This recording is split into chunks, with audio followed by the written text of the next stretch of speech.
What's up, my fellow developers? Welcome back to another video. So, real quick, we are pressing towards 1,000 subs, and it's going to open up a few more options for the channel, such as having a community tab, also being able to have a sub button if you guys want to support the channel that way. So, definitely, if you're not subscribed, please do so. If you find my videos helpful or useful or whatnot, don't forget to subscribe. So in today's video, we're going to pick up where we left off a few months ago with AI. I know it's been a while since I've touched on this subject, but I wanted to get back to it because it's pretty much an important aspect in almost any game idea you can think of. So with Lumberyard, we want to definitely knock out the subject of AI to trying to get you guys up and running with your projects. So if you follow the first few videos, that's great. I had to rebuild mine from scratch.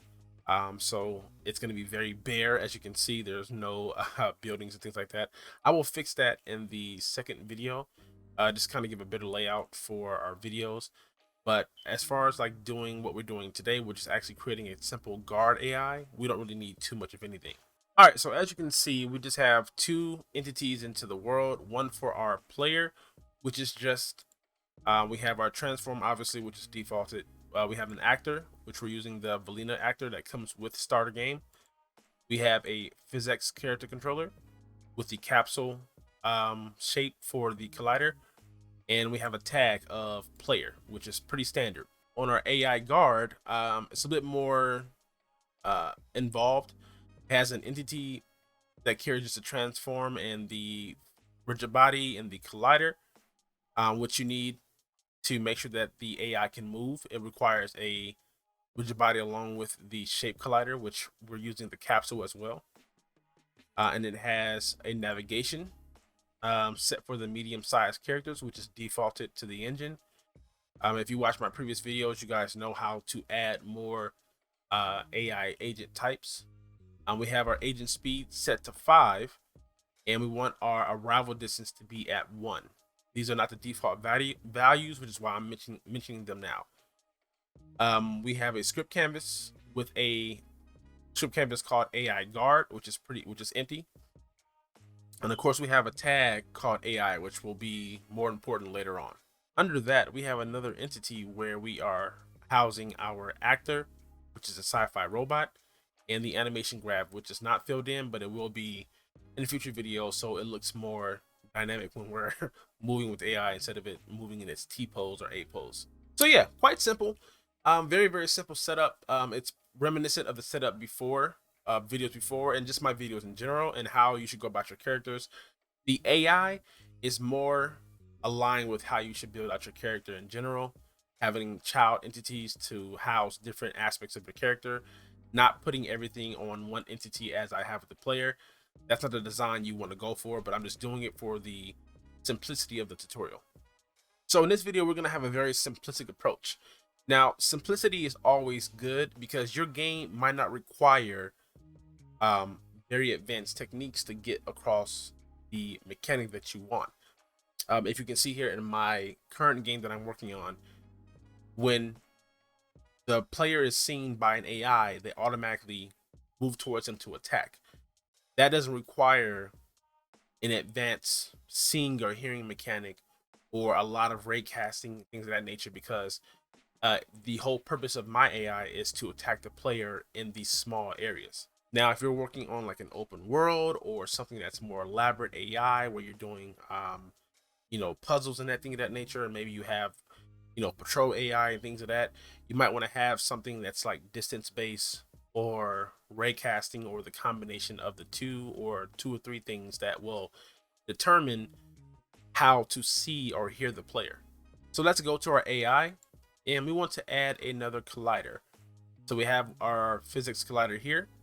Just want to add a second one. So let's scroll down to our physics and add another collider. Now, for sake of my mental, we're going to move that upwards because it's going to be a pet peeve to have things out of order, at least the way that I like them. So my colliders are all together. On this, we're going to add, on the shape, we're going to make it a box. Now we're going to use the offset to move it in front of the player, or sorry, the AI, and then we're going to use the box dimensions to make it longer. And it's going to act as our eyes. So we're going to change our Y. As you can see, the Y here is our forward vector. We're going to hit that. I believe it's, what did I test? I think, was it 20? I think it was 20, but that might be too much. So let me do 10. All right. Yeah. And then I'm going to take the offset of the Y, and I'm going to, I think I said it, I think it was 10.5. And that's clearly wrong. Let me, was it? Okay. Was it 5.5? Okay. Yeah. 5.5. Let's do that. All right. So 5.5. And we're gonna leave it the size that it is so that it can hit the player when it needs to in every capacity. We're gonna make this a trigger, so that we know that it's going to overlap instead of collide. All right, very simple. So now, if we go to our script canvas, open up our AI underscore guard, it's empty. But as you can see here, we want to go to our physics, our trigger, and we want to go trigger enter. This is very standard. As you guys can see on the right side, I already have certain variables. So I have current target and target tag. Those are the only two that you need. Make sure that your target tag is scope in so that you can edit it inside of the editor. And once you have done that, let's go ahead and look at our graph. So we have on trigger enter with an entity ID. You want to go here and want to say has tag, so that we're just not reacting to any entity that enters our box. And we want to grab the entity ID on the trigger and put it into the source. For the tag, we want to right click CRC, and under math, CRC32, we want to create a CRC32. We can put that in between these two. And we want to put the CRC32 in, and we want to put the CRC32 end into the tag on the hashtag node. And on here, we can double click on the string right here, which will allow us to use a variable that we set over here for target tag. So what this is doing is basically saying that if the entity that entered our trigger, if it has a tag of, for us it's going to be player, if it has a tag of player, if that's true, which is our result, we want to say if, oh, that's a lot to cycle through. Let's go over here and do if, and we scroll down and we're looking for logic if. So that's going to give us our true or false. So if it has tag of player, if that's true, what we want to do is go over to our palette, go to AI, go to navigation, find path to entity. True. And our target is going to be our current target. Now, how do we get our current target? Now, what we could do is we could just drag the entity ID and plug it into target, and that will work just fine. But if we, for some reason, and that reason being in the future videos, need to do things based off the target without having to interact with this node, what we want to do is, before we find path to entity, let me disconnect this. We want to set our current target. So if the entity that enters the collider, if it has a tag of player, if that's true, we want to set the current target to that entity. So we just drag and we set, right? And then we can just go ahead and take this and plug it in, and we can do it one of two ways. We can plug the entity ID into the target, or now we can set it to current target, and that works as well.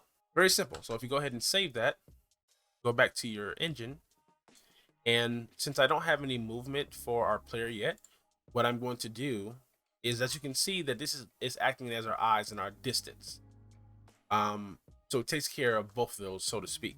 So if I was to hit play, it technically doesn't see our player. But if I move our player into the view of the AI. As you can see, when I hit play now, the AI should move towards our player.